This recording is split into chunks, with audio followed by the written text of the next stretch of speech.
This book was generated using Speakter's AI voices. You can create human-like voiceovers in over 50 languages. A devastating plague known as the Red Death swept across the country with merciless speed.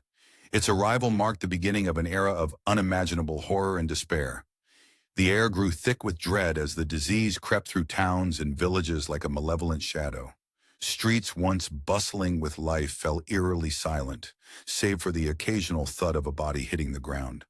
The stench of decay hung heavy, a constant reminder of the plague's relentless march. Those unfortunate enough to contract the Red Death suffered a fate worse than any nightmare. Sharp, sudden pains struck without warning, as if invisible daggers were piercing their flesh. Victims stumbled, the world spinning in a nauseating blur. But it was the bleeding that truly marked them. Blood seeped from every pore, turning skin into a canvas of crimson. Faces, once symbols of identity, became masks of horror. Scarlet rivulets traced paths down cheeks, mingling with tears of fear and agony. The sight was enough to make even the strongest stomachs churn. Time became the cruelest enemy. From the first twinge of pain to the final, rattling breath, only half an hour would pass. Lives that had stretched for decades were snuffed out in mere minutes, leaving behind nothing but cooling corpses and shattered dreams. The countryside, once a patchwork of vibrant greens and golds, took on a somber hue. Fields lay untended, crops withering under a merciless sun. The only sounds to break the unnatural quiet were the anguished cries of the dying and the heart-wrenching wails of those left behind. Each scream was a testament to the Red Death's cruel efficiency. Desperate attempts to contain the outbreak proved futile. The plague showed no mercy, no discrimination. It breached the walls of grand mansions with the same ease as it slipped through the cracks of humble cottages. Rich and poor alike fell before its onslaught, a grim reminder that in death, all are equal. Doctors and healers, once revered for their knowledge and skill, found themselves helpless. Their remedies, passed down through generations, might as well have been water for all the good they did. The plague laughed in the face of their efforts, continuing its rampage unabated. As the death toll mounted, panic spread faster than the disease itself. People fled their homes in droves, hoping against hope to outrun the invisible killer. Families were torn apart, some choosing to stay and care for the sick, others driven by the primal instinct to survive. The roads became clogged with refugees, each carrying the fear that they might be the next to fall. The very fabric of society began to unravel. Government structures, once thought unshakable, crumbled under the weight of the crisis. The rule of law gave way to chaos and despair as people fought for dwindling resources. In this new world, survival became the only currency that mattered. As the sun set on another day of devastation, a lone figure stood atop a hill overlooking the ravaged landscape. His silhouette, regal and unmoving, seemed at odds with the chaos below. Whispers began to spread among the survivors, tales of a man untouched by the plague, a prince whose wealth and power might offer salvation. His name was on everyone's lips, Prince Prospero. Prince Prospero was a man of immense wealth and peculiar tastes. His reputation for loving the bizarre and beautiful spread far beyond the borders of his dominion. As the Red Death tightened its grip on his lands, Prospero's sharp eyes darted from one corner of his opulent throne room to another, his mind racing with plans for survival. The plague swept through the countryside like a crimson tide, leaving only eerie silence in its wake. The air hung heavy with the stench of decay, and the once bustling streets echoed with the mournful cries of the dying. Prospero's subjects fell into despair, but the prince refused to accept such a fate. His jaw clenched with determination as he scanned the faces of his court, searching for those who still clung to life with the same fierce tenacity as he did. With a dramatic flourish of his bejeweled hand, Prospero summoned 1,000 of his most favored courtiers. The great hall buzzed with nervous energy as they gathered before him. Knights in gleaming armor stood tall, their postures proud despite the fear in their eyes. Dames adorned in silks and pearls whispered among themselves, their voices hushed and trembling.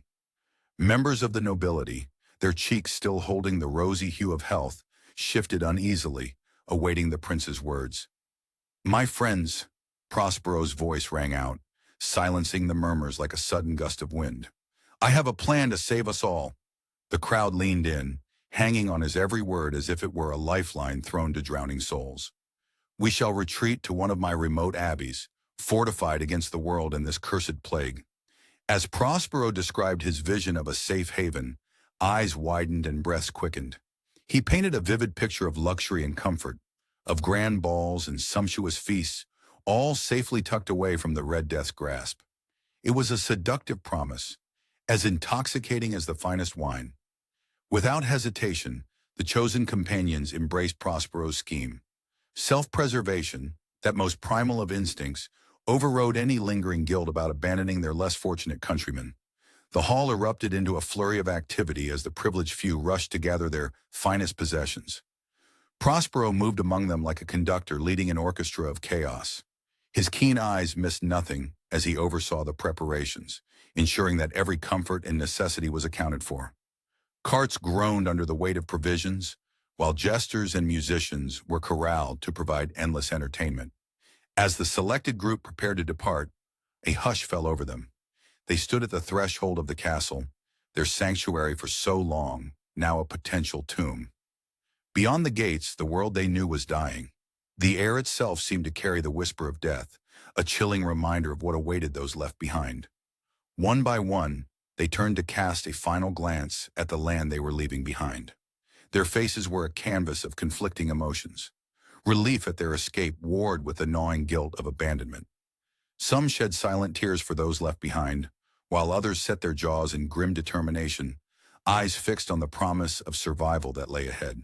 With a heavy creak that seemed to echo the groans of the dying, the gates swung open.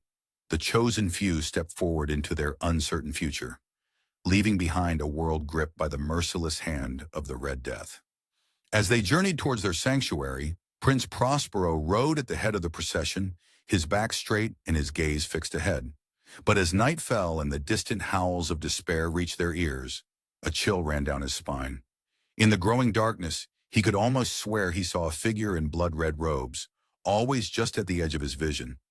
Shaking off the unsettling feeling, Prospero urged his horse forward, leading his entourage towards the looming silhouette of a vast and magnificent abbey on the horizon. Prince Prospero led his entourage to a vast and magnificent abbey. The masterpiece of Gothic architecture had been secretly prepared for this very purpose, a sanctuary against the ravages of the Red Death. As they approached, the imposing stone walls loomed before them, their jagged iron spikes reaching skyward like grasping fingers. The air grew thick with anticipation, a palpable mix of fear and hope. Courtiers draped in silks and dripping with jewels whispered among themselves, their voices a hushed symphony of awe and trepidation. The massive iron gates groaned open, the sound echoing across the desolate landscape like a mournful cry. Prospero's chosen companions hurried inside, their hearts pounding in their chests. As the gates clanged shut behind them, the finality of their decision settled over the crowd. They were cut off from the world, for better or worse. Inside, the abbey unfolded like a fever dream. Prospero had created a paradise of excess, a haven designed to distract and delight. Endless halls stretched before them, their walls adorned with tapestries that seemed to move in the flickering candlelight. Sculptures of unearthly beauty stood at every turn, their marble eyes following the newcomers with an unsettling intensity. The scent of exotic blooms hung heavy in the air, mingling with the earthy aroma of rich soil. Fountains burbled in lush gardens, their spray catching the light and creating fleeting rainbows. Many courtiers found themselves overcome, tears streaming down their faces as they took in the stark contrast between this oasis and the world they'd left behind. Laughter and music drifted through the corridors, a balm to frayed nerves. Jesters tumbled and capered, their bells jingling merrily. Musicians coaxed haunting melodies from gleaming instruments, while dancers twirled with otherworldly grace. The constant spectacle was a reminder that joy could still exist in a world of death and despair. Deep beneath the abbey, vast cellars stretched into darkness. Row upon row of dusty bottles promised liquid forgetfulness, while nearby storerooms groaned under the weight of delicacies. The abundance was almost obscene, a stark reminder of the privation gripping the world beyond. At the heart of this labyrinth lay 7 grand apartments, each a world unto itself. The first room blazed with vibrant blue, its walls rippling like the surface of a sun-dappled sea. The next glowed a deep, royal purple, evoking the majesty of twilight skies. On and on the rooms went, each more breathtaking than the last. The final room, however, struck a discordant note. Swathed entirely in black velvet, its windows tinted a deep blood red. It seemed to pulse with an ominous energy. Courtiers who ventured inside found themselves hurrying out, their skin prickling with unease. As night fell, the abbey came alive with the glow of 1,000 candles. Prospero's chosen companions gathered in the great hall, raising glasses of sparkling wine. They toasted their good fortune and their clever prince, laughter ringing out and music swelling. For a moment, the specter of the Red Death seemed impossibly far away. Yet even as they reveled, a faint unease lingered in the air. For all its beauty and wonder, the abbey was still a gilded cage. As Prospero's guests explored their new home, marveling at its beauty and ingenuity, they clung fiercely to the conviction that here at last they had found sanctuary. But as the night wore on and the wine flowed freely, a strange restlessness began to settle over the inhabitants. Whispers of doubt crept through the corridors like a chill wind. In the depths of the black room, a shadow seemed to flicker just beyond the edge of vision. And in the hearts of Prospero's chosen few, a gnawing fear took root. Had they truly escaped the Red Death, or merely delayed the inevitable? Months of seclusion in the abbey had taken their toll on Prince Prospero's court. A restlessness had begun to settle over the inhabitants, gnawing at their spirits like an unseen plague. The once lively halls now echoed with hushed whispers and muffled sighs, a stark contrast to the vibrant atmosphere that had once filled the grand stone walls. Prince Prospero, ever attuned to the mood of his courtiers, sensed the growing malaise. His own restless energy, barely contained beneath his regal exterior, sparked an idea. With a flourish of his hand and a glint in his eye, he announced a grand masquerade ball to breathe life back into his weary court and celebrate their continued health. The news spread through the abbey like wildfire, igniting a spark of excitement that had long been dormant. Suddenly the air crackled with renewed energy. Seamstresses' needles flashed in candlelight, their fingers flying as they crafted elaborate costumes. Artisans worked tirelessly, transforming the great hall into a fantastical wonderland. The dull thud of hammers and the scrape of furniture being moved mingled with excited chatter, creating a symphony of anticipation. Prospero, his eyes gleaming with feverish intensity, threw himself into the preparations. He prowled the halls, overseeing every detail with the precision of a master conductor. From the selection of exotic fruits to the placement of each glittering chandelier, nothing escaped his scrutiny. His enthusiasm was infectious, and soon even the most jaded courtiers found themselves caught up in the whirlwind of anticipation. As darkness fell on the night of the event, the abbey came alive with a magic that seemed to push back the gloom beyond its walls. The air hummed with excitement, punctuated by the rustle of fabric and the tinkling of jewelry. Guests emerged from their chambers, transformed by their costumes into creatures of myth and fantasy. The great hall filled with a kaleidoscope of color and movement, each mask and outfit more outrageous than the last. A group of ladies swept by, their gowns shimmering like fish scales, the fabric catching the light with every movement. Nearby, a man towered on stilts, his costume a living tree with branches that swayed and creaked with each step. Children of the court, allowed to stay up for this special occasion, darted between the adults' legs, their laughter like silver bells in the air. The crowd fell silent as Prince Prospero made his grand entrance. His costume was a masterpiece of contradiction. Half regal monarch, half mischievous fool. A cape of peacock feathers trailed behind him, rustling softly with each step. In his hand, he held a bejeweled scepter topped with jingling bells that served as both royal staff and jester's bauble. His mask, split down the middle, bore a serene smile on one side and a wicked grin on the other, a perfect reflection of the duality of his nature. As the prince raised his arms, music swelled from behind silk screens, where an unseen orchestra had been cleverly hidden. The first notes seemed to break a spell, and suddenly the ball erupted into life. Couples whirled across the polished floors, their feet barely touching the ground as they spun in dizzying circles. The vaulted ceilings caught their laughter and sent it echoing back, creating a symphony of joy that seemed to push back the very walls. Acrobats in glittering bodysuits tumbled and leapt through the air, their bodies twisting and turning in impossible ways. Fire eaters sent plumes of flame dancing above the guests' heads, the heat a thrilling contrast to the cool night air that seeped in through high windows. Mimes and jesters wove through the throng, their silent antics eliciting giggles and shrieks of delight. The scent of wine mingled with exotic perfumes and the smoke from incense burners, creating an intoxicating fog that seemed to blur the lines between reality and fantasy. Fountains scattered throughout the rooms flowed not with water, but with rich red wine that stained lips and loosened inhibitions. The crimson liquid sparkled in the candlelight, a tempting elixir that promised to wash away all cares. Through it all moved Prince Prospero, his face alight with pride and pleasure. He encouraged his guests to greater heights of revelry, his own laughter ringing out above the din. As he watched his subjects abandon themselves to the night's delights, a small part of him wondered if this spectacle might be enough to keep the horrors of the outside world at bay forever.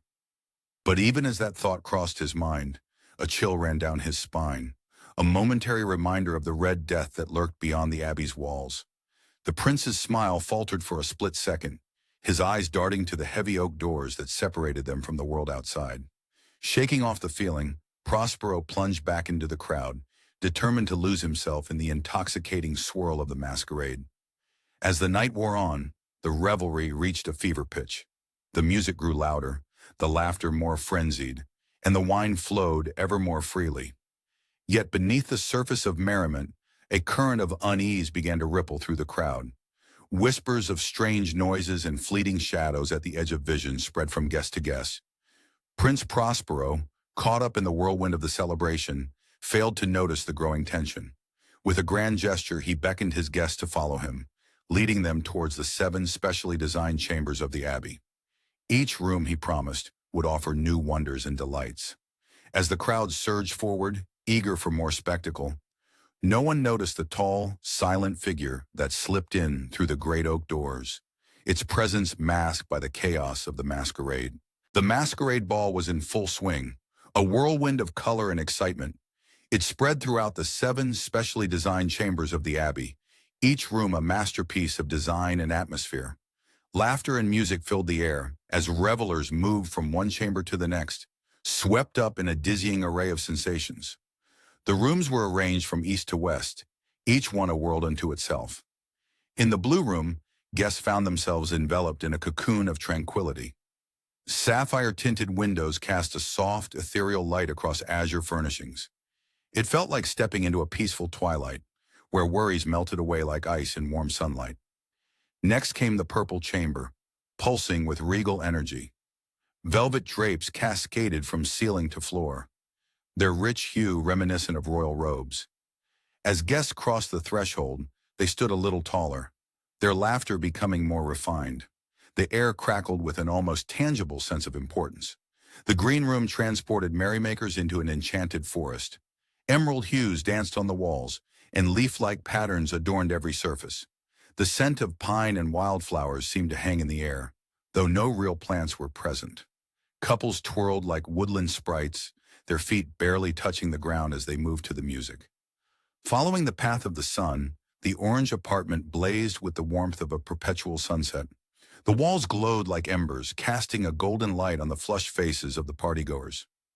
Hearts beat faster here, as if in tune with the promise of endless summer nights. In stark contrast stood the white chamber, dazzling in its pristine purity. It was a blank canvas, inviting guests to paint their own stories within its walls. Some found it refreshing, a clean slate amidst the sensory overload of the other rooms. Others felt unsettled by its emptiness, as if something was lurking just out of sight. The violet room shimmered with an otherworldly glow, its color hovering between day and night. Whispered secrets seemed to hang in the air like mist. Guests moved through this space with wide eyes and hushed voices, as if they had stumbled upon a hidden realm where anything was possible. But it was the black room that stood apart from all others. Located at the western end of the suite, this chamber sent shivers down the spines of even the boldest revelers. Its walls were draped in black velvet, absorbing light and sound alike. The windows tinted a deep crimson, cast an eerie, blood-red glow across the ebony furnishings. It was as if the room itself was alive, breathing in the darkness and exhaling fear. Unlike the other chambers, which overflowed with laughter and music, the black room remained largely empty. Most guests avoided it, their instincts warning them away from its ominous atmosphere. Those who did venture inside found themselves speaking in hushed tones, their eyes darting nervously to the shadows that seemed to move of their own accord. Throughout the abbey, Prince Prospero had placed braziers on tripods in the hallways between rooms. Their flames danced and flickered, casting ever-changing shadows on the walls. The very air seemed alive with movement, adding to the dreamlike quality of the masquerade. Guests moved from room to room in a trance-like state, never quite sure if what they were experiencing was real or simply a product of their fevered imaginations. As the night wore on, the line between reality and fantasy blurred even further. The music swelled and ebbed like ocean waves, carrying the revelers along on its tide. Masks concealed identities, allowing inhibitions to fall away and hidden desires to surface. In this enchanted space, time seemed to stand still, the outside world forgotten in the face of such opulent splendor. Yet even in the midst of this joyous celebration, a sense of unease lingered just beneath the surface. It was there in the nervous laughter that followed a moment of silence, in the way eyes darted towards the black room at the end of the hall. For all its beauty and excitement, the masquerade ball could not entirely banish the specter of the Red Death that lurked beyond the abbey's walls. As the night deepened, that unseen presence seemed to grow stronger. The revelers' laughter became more frantic, their dancing more desperate, as if they could outrun their fears through sheer force of will. But in the back of their minds, a nagging thought persisted. What if the Red Death had found a way inside? Suddenly, a chill swept through the chambers, causing the flames in the braziers to flicker and dance wildly. The music faltered for a moment, and in that brief silence, all eyes turned towards the black room at the end of the hall. There, barely visible in the crimson-tinted gloom, something moved in the shadows. Was it merely a trick of the light, or had death itself come to join the masquerade? In the heart of the black room, a massive ebony clock looms ominously. Its pendulum swings with ponderous regularity behind a panel of dark glass, commanding attention and inspiring unease among the revelers. The air in the abbey feels thick, almost suffocating, as if the very walls are closing in. The clock, a dark sentinel amidst Prospero's grand masquerade, pulses with an eerie life of its own. Its presence weighs heavily on the minds of the guests, a constant reminder of the world beyond, a world where time marches on relentlessly and the Red Death continues its grim work. The revelers' laughter rings hollow, their voices a touch too loud, as if trying to drown out the steady tick-tock that seems to echo in their bones. Silk rustles and jewels glint in the flickering candlelight, a dizzying kaleidoscope of colors that can't quite mask the underlying tension. Suddenly, the clock's chimes pierce the air. The sound is deep and resonant, impossibly loud, as if the very stones of the building are trembling. It cuts through the music and laughter like a knife through butter, impossible to ignore or deny. The effect is immediate and chilling. The musicians' fingers freeze on their instruments, melodies dying mid-note. Dancers halt mid-step, their colorful costumes suddenly as still as statues. Conversations trail off into nothingness, words left hanging unfinished in the air. For a breathless moment, time stands still. The illusion of safety and timelessness that Prospero has so carefully crafted shatters like fine crystal. The revelers, their faces hidden behind ornate masks, are forced to confront the reality they've been so desperately trying to escape. A shudder ripples through the crowd. Some guests tremble visibly, their bodies betraying the dark thoughts they've been suppressing. Others laugh nervously, the sound brittle and forced, like ice cracking underfoot. Prince Prospero, the architect of this grand deception, watches from behind his own elaborate mask. His true feelings are as hidden as his face, but there's a tension in his stance that wasn't there before. His fingers grip his goblet a little too tightly, knuckles white beneath his gloves. Does he too feel the weight of time pressing down upon him like a physical force? As the final chime fades away, it's as if a spell has been broken. The guests collectively exhale, relief palpable in the air. The musicians strike up their tunes with renewed vigor, the notes almost frantic in their intensity. Dancers whirl and spin with increased frenzy, their movements bordering on desperate. Laughter erupts once more, louder and more forced than before.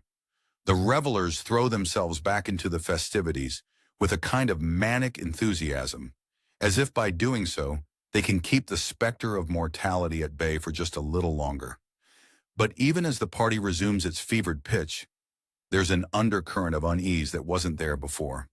The clock's presence looms larger now, a dark promise of what's to come. Every tick of its pendulum seems to whisper, "Closer, closer."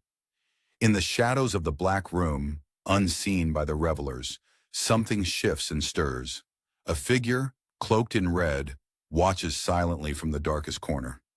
As the masquerade ball surges with unbridled energy, this mysterious presence bides its time, waiting for the perfect moment to make its grand entrance.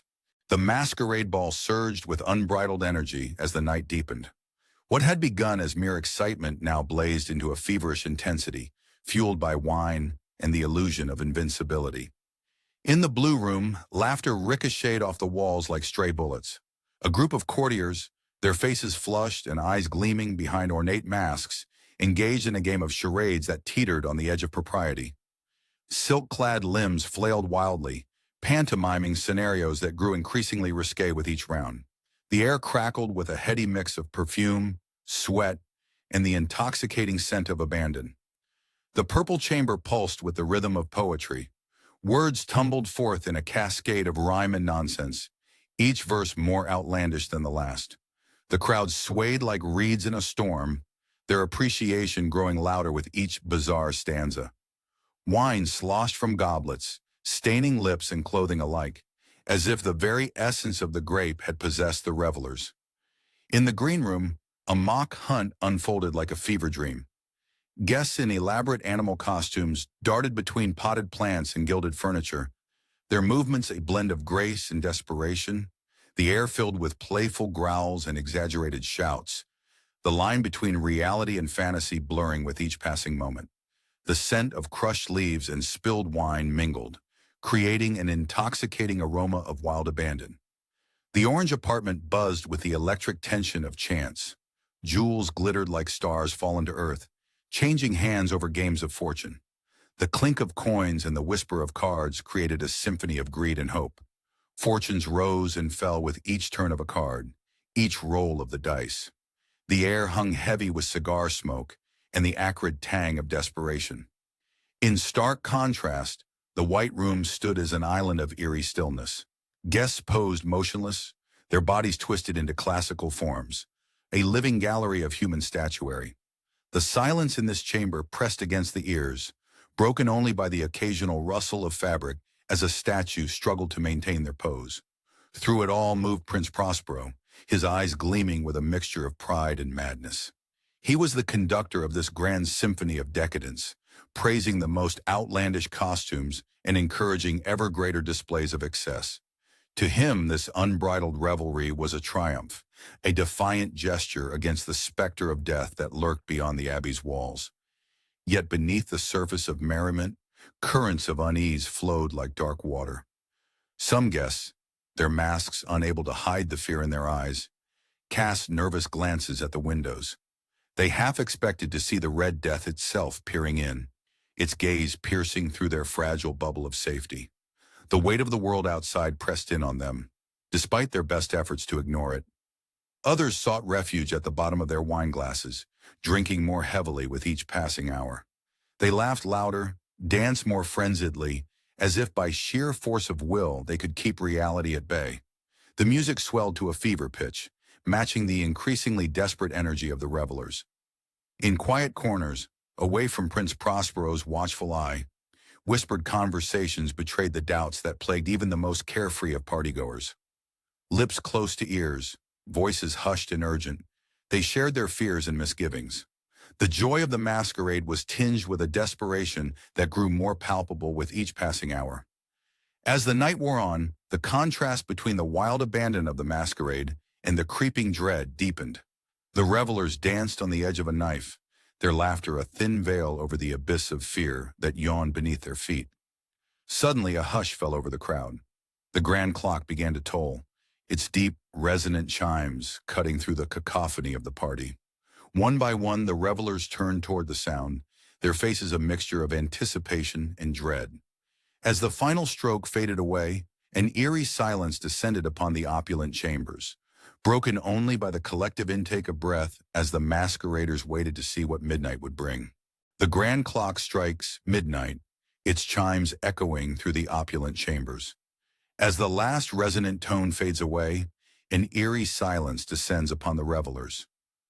The masquerade ball, a dizzying spectacle of color and laughter, resumes its frenzied pace.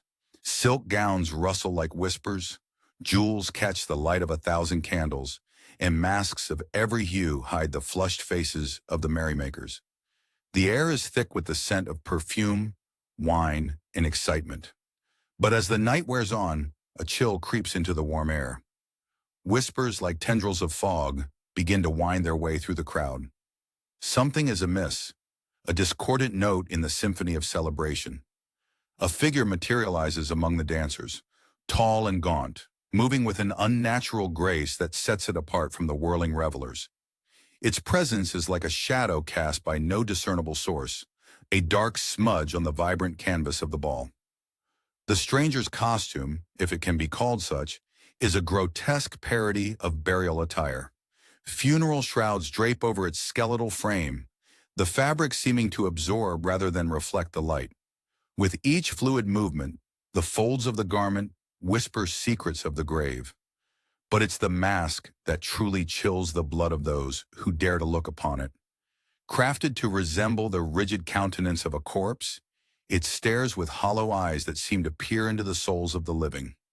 Blood, surely it can't be real, is smeared across its pallid surface, a gruesome detail that makes even the most hardened guests recoil. The figure's vestments, too, are speckled with crimson, as if it had walked through a rain of blood to reach this bastion of revelry. Word of the ghastly visitor spreads like wildfire through the ballroom. Hushed whispers give way to startled gasps and open stares. The very air seems to thicken, the earlier joy curdling into a sour mix of fear and morbid fascination. Guests nudge one another, pointing with trembling fingers at the specter that moves among them. The once jubilant music begins to falter. Musicians, catching sight of the apparition, stumble over notes they've played 100 times before. Their fingers tremble on strings and keys, producing discordant sounds that grate against the nerves of the assembled crowd. Dancers, swept up in the rhythm moments ago, now stumble mid-step as if waking from a trance. The revelry shatters like fine crystal, leaving behind a silence heavy with dread. The mysterious figure glides from room to room, its purpose unclear yet somehow menacing. Is it searching for something or someone? In its wake, it leaves a trail of disturbed and frightened guests, their masks of merriment slipping to reveal faces etched with terror. Some flee before the apparition, their courage deserting them in the face of this grim reminder of mortality. They rush from chamber to chamber, seeking refuge from the specter's gaze. Others stand rooted to the spot, transfixed by a morbid fascination. They cannot look away from this embodiment of their deepest fears, this walking representation of the Red Death that has ravaged the world outside their sanctuary. Through it all, Prince Prospero remains blissfully unaware of the disturbance that ripples through his carefully orchestrated celebration. He continues his rounds, a benevolent host basking in the success of his grand isolation. His laughter rings out, jarring against the growing tension as he moves from group to group, oblivious to the terror that stalks his halls. But even he cannot remain ignorant forever. As the prince turns a corner, his eyes finally fall upon the uninvited guest. The change in his demeanor is immediate and visceral, Like a bolt of lightning striking a calm sea, his jovial expression freezes, then crumbles, replaced by a mask of shock and disbelief. For a moment, time seems to stand still. The prince and the stranger face each other across the suddenly silent room, a tableau of life and death locked in silent confrontation. Then slowly, inexorably, the figure begins to move towards Prospero. The prince's hand moves to his sword, his body tensing for confrontation. But as the stranger draws near, a flicker of doubt crosses Prospero's face. What if his blade cannot harm this apparition? What if all his power, all his wealth, all his careful planning means nothing in the face of this embodiment of death? As the figure reaches out a pale, skeletal hand toward the prince, the assembled guests hold their breath, frozen in anticipation of what will happen next.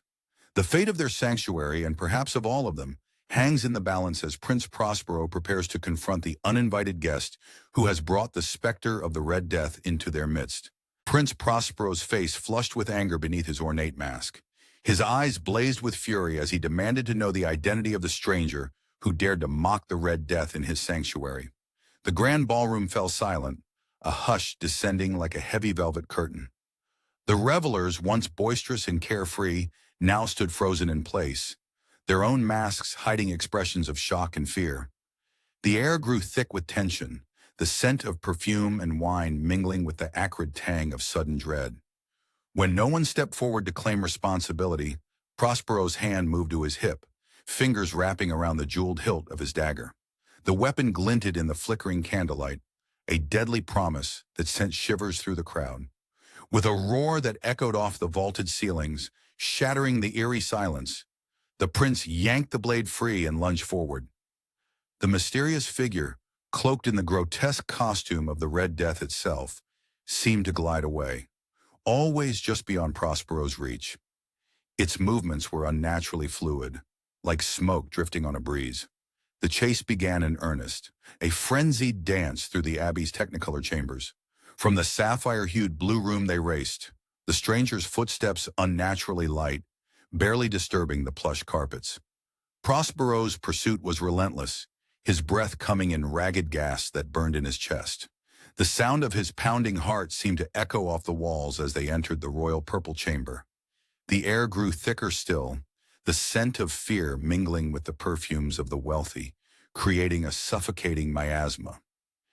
In the emerald splendor of the green room, Prospero's fingers brushed the edge of the figure's cloak. For a heartbeat, victory seemed within his grasp. The fabric felt cold and slippery, like the scales of some otherworldly creature. But like smoke, the stranger slipped away, leaving the prince clutching at empty air, his frustration mounting with each passing second. The chase continued through the warm glow of the orange chamber, where the light seemed to pulse with an unnatural intensity. Shadows danced on the walls, mocking Prospero's efforts. They burst into the stark purity of the white room, where the brilliance was almost blinding after the colored chambers. Prospero's movements grew more desperate with each passing moment, his earlier confidence giving way to a gnawing dread that clawed at his insides. The revelers, once so carefree in their decadence, now huddled in small groups, whispering frantically. Their voices were a low, fearful hum that filled the air, like the buzzing of trapped insects. "It must be some elaborate jest," one courtier murmured, his voice trembling. "Surely the prince himself arranged this spectacle." His words held a desperate hope, but the quaver in his voice betrayed his doubt. But others, noting the wild fury in Prospero's eyes and the very real steel of his blade, felt a chill of genuine terror. "The Red Death," they whispered, the words barely audible, as if speaking them too loudly might make the nightmare real. "It's found us at last." As pursuer and pursued neared the somber violet room, a palpable sense of doom settled over the assembly. The merry masks of the ball now seemed grotesque, mocking reminders of their foolish attempt to cheat death itself. The laughter and music that had filled the air earlier now felt like a distant memory, replaced by the sound of racing footsteps and panicked breathing. Ahead loomed the final chamber, draped in midnight black and illuminated by the blood-red light of a brazier. The flickering crimson glow painted everything in shades of gore, turning the opulent decorations into nightmarish visions. It was here, on the threshold of that ominous room, that the inevitable confrontation awaited. Prospero's heart pounded in his chest, each beat a reminder of his mortality. The illusion of safety, so carefully cultivated within these walls, was about to shatter like the most delicate of wine glasses. As he crossed the threshold into the black chamber, the ebony clock that had marked the hours of their revelry stood silent, its face a dark void. In that moment of terrible stillness, Prospero realized that time itself seemed to hold its breath, waiting for the final act of this macabre drama to unfold. The pursuit reaches its climax in the dreaded black chamber. Here, the ebony clock stands silent between chimes, a sentinel of time in this realm of chaos. Prince Prospero's chest heaved as he cornered the masked figure near the clock. Sweat beaded on his brow, trickling down his face like tears of frustration. His once regal composure had crumbled, replaced by a wild desperation that gleamed in his eyes. The room pulsed with an otherworldly energy, bathed in an eerie red light from the stained glass windows. Long, distorted shadows danced across the ebony floor, twisting and writhing like tortured souls seeking escape. At the entrance, a small crowd of guests huddled together, their elaborate costumes now seeming garish and out of place. They stood frozen, caught between fear and fascination, unable to step into the chamber, yet equally incapable of tearing their eyes away from the unfolding drama. Their whispers were barely audible, a hushed chorus of dread and anticipation that hung in the air like a fog. Prospero's hand trembled slightly as he raised his dagger. The blade caught the crimson light, seeming to drink it in, hungry for what was to come. His voice, once smooth and commanding, now rasped with exertion and unbridled rage. It echoed through the chamber, bouncing off the walls like a trapped animal seeking escape. "Unmask," he demanded, the word hanging in the air like a death sentence. "Face your punishment, intruder, or fall where you stand." The figure remained motionless, a statue carved from shadow and defiance. Its blank mask stared back at the prince, those empty, soulless eyes reflecting nothing but Prospero's own fear and fury. The silence stretched between them, taut as a bowstring ready to snap. In the oppressive quiet, the ticking of the clock seemed to grow louder, each second a hammer blow against the nerves of those present.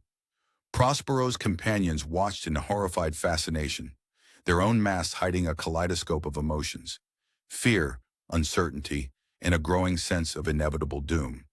Some of the guests prayed silently, lips moving in desperate supplication to whatever gods might hear them in this forsaken place.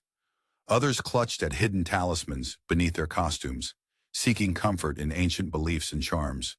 The air grew thick with the scent of fear and the metallic tang of impending violence.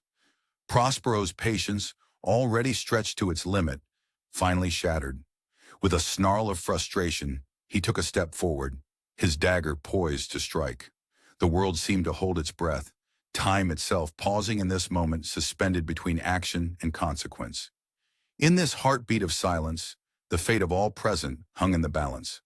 The masked figure stood unmoved, a dark promise of what was to come. Prospero, once the master of his domain, now teetered on the edge of an abyss he couldn't begin to fathom. And in the shadows, death itself seemed to smile, knowing that in this game of masks and mortality, it always held the winning hand. The prince's eyes narrowed, his grip tightening on the dagger. The blade glinted in the crimson light, a sliver of silver against the oppressive darkness. Prospero's voice dropped to a low, dangerous growl, barely audible above the pounding of his own heart. "This ends now," he hissed, his words dripping with venom. In that moment, something shifted in the air. The masked figure's stance changed almost imperceptibly, as if accepting a challenge. The tension in the room reached a fever pitch, and the onlookers held their breath, knowing they were about to witness something that would change everything. Prospero's muscles coiled, ready to spring. His fury overwhelmed his sense of caution, and with a primal roar, he lunged at the stranger, his dagger raised high, and his ornate robes billowing behind him like the wings of an enraged bird. Prince Prospero's fury overwhelmed his sense of caution. He lunged at the stranger, his dagger raised high, and his ornate robes billowing behind him like the wings of an enraged bird. The masked figure stood motionless, a dark silhouette against the vibrant tapestries of the abbey walls. The air in the room grew thick with tension, the once jovial atmosphere now charged with an electric sense of dread. As the prince closed the distance, time seemed to slow to a crawl. The revelers around them froze, their laughter dying on their lips as they sensed the shift in the air. The music faded to a whisper, replaced by the thundering of Prospero's heart in his ears. The sound of his own ragged breathing filled his head, drowning out all else. Just as the blade was about to make contact, the stranger moved with impossible speed and grace. In one fluid motion, it turned to face the prince fully, its masked visage now mere inches from Prospero's contorted face. The prince could feel the cold emanating from the figure, a chill that seemed to seep into his very bones. With deliberate slowness, as if savoring the moment, the figure reached up to its mask. Prospero's eyes widened, his grip on the dagger loosening as a creeping dread took hold. The stranger's fingers curled around the edge of the mask, and with a gentle tug, it fell away. The soft thud of the mask hitting the floor echoed through the suddenly silent chamber. The dagger slipped from Prospero's grasp, clattering to the floor with a sound that seemed to reverberate through the very foundations of the abbey. The prince stumbled backward, his legs trembling beneath him. A cry of pure, primal terror tore from his throat, a sound so raw and desperate that it sent chills through every person present. Where there should have been a face, there was only the vacant visage of the Red Death itself. Fresh blood streaked across the corpse-like features, a macabre parody of life. The crimson liquid glistened in the flickering candlelight, seeming to pulse with a life of its own. But it was the eyes that truly paralyzed the prince. They burned with an unearthly light, seeming to pierce through flesh and bone to gaze directly into Prospero's soul. In that moment, all of the prince's grand plans, his delusions of safety and control, crumbled like a sandcastle before the tide. The reality he had so desperately tried to escape came crashing down around him with the force of a tidal wave. His mind reeled, unable to comprehend the horror that stood before him. Prospero's legs gave way beneath him, and he collapsed to the ground in a heap of silk and jewels. His once proud costume, symbol of his power and wealth, now seemed nothing more than an ornate shroud. The cold stone floor pressed against his cheek, a stark reminder of his own mortality. The other guests, frozen in shock, suddenly burst into frenzied motion as they realized the true nature of the intruder. Screams of horror echoed off the vaulted ceilings, mingling with the sounds of breaking glass and overturning furniture as they tried to flee. But there was nowhere to run, no escape from the embodiment of their worst fears. The once grand ballroom transformed into a scene of nightmarish pandemonium. The figure of the Red Death stood motionless amidst the chaos, its empty gaze sweeping over the assembled courtiers like a scythe through wheat. In that moment, all pretense of revelry and denial was stripped away, leaving only the stark reality of their mortality. The masquerade was over, and death had come to claim its due. As the Red Death took its first step toward the cowering masses, a bone-chilling laugh echoed through the chamber. The sound seemed to come from everywhere and nowhere at once, filling the air with an otherworldly resonance. The revelers' screams reached a fever pitch as they realized that their night of pleasure had become a dance of death. The figure raised its arms, blood-stained fingers spread wide, and the very air seemed to ripple with malevolent energy. As the Red Death prepared to unleash its full fury upon the trapped revelers, one thought echoed through the minds of all present. The night of revelry had only just begun. Chaos erupts throughout the abbey as the Red Death makes its terrifying entrance. The once vibrant chambers transform into scenes of horror, the dreaded plague moving among the revelers with deadly purpose. In the Blue Room, the lively dance comes to a sudden, jarring halt. The air grows thick with tension, the scent of fear mingling with the lingering perfumes of the night. Dancers freeze mid-step, their colorful masks now hiding faces contorted in agony. The music fades away, replaced by a cacophony of gasps and choked cries. The realization of the nightmare that has befallen them spreads like wildfire through the crowd. The purple chamber, moments ago filled with laughter and merriment, now echoes with the sounds of desperate prayers and ragged coughing. The plush velvet curtains seem to absorb the terror, muffling the screams of the dying. Courtiers who were engaged in witty banter now clutch at their throats, their eyes wide with fear as they succumb one by one to the merciless disease. The air grows heavy with the metallic tang of blood and the acrid stench of death. In the green room, a twisted parody of the hunt unfolds. The mock hunters, who had playfully pursued their quarry, now become the hunted. Their elaborate costumes, once a source of pride and amusement, now serve as grotesque reminders of the life swiftly leaving their bodies. They stumble and fall, their final breath misting the air like the last wisps of fog on a dying morning. The sound of bodies hitting the floor echoes through the room, a macabre rhythm replacing the earlier playful chase. The orange apartment, previously alive with the clinking of glasses and peals of laughter, falls into an eerie silence. The revelers' smiles fade, replaced by expressions of disbelief and terror as they realize that death has joined their party uninvited. The room that had buzzed with life now holds only the fading echoes of merriment, the vibrant orange hues seeming to mock the pallor spreading across the faces of the dying. In the white room, the carefully arranged tableau of living statues is joined by real corpses, their stillness no longer an act, but a permanent state. As darkness creeps in, it becomes impossible to distinguish between those who are playing at death and those who have truly succumbed to it. The white marble floors reflect the dim light, creating an otherworldly glow that only serves to heighten the horror of the scene. Even in the violet chamber, where some had sought refuge from the chaos, death finds its mark. The air grows thick with fear, the scent of violets now sickeningly sweet as it mingles with the stench of decay. The realization spreads like a poison through the room. There is no escape from the Red Death's grasp. The ebony clock, which had marked the passing of the evening with its ominous chimes, sounds one final time. Its deep, resonant tones are almost lost beneath the cacophony of screams and the thud of falling bodies. The clock's last chime seems to signal the end of time itself for the doomed revelers, its echo lingering in the air like a funeral dirge. In mere moments, 1,000 guests and their prince lie dead, their blood staining the rich carpets and tapestries like a macabre work of art. The opulent decorations that had seemed so grand now serve as a backdrop to the greatest tragedy imaginable. The glittering chandeliers cast eerie shadows over the lifeless forms, their light dimming as if in mourning.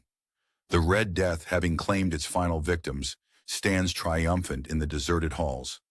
Its presence is felt rather than seen, a palpable aura of dread that lingers in the air. The candles flicker and die one by one, as if in reverence to the power of the plague. Shadows dance on the walls, growing longer and more menacing with each passing moment. As the last light fades, the abbey is plunged into an impenetrable darkness. Outside, the night wears on, indifferent to the tragedy that has unfolded within the castle walls. The Red Death has held illimitable dominion over all, proving that no walls, no matter how strong, can keep out the inevitable.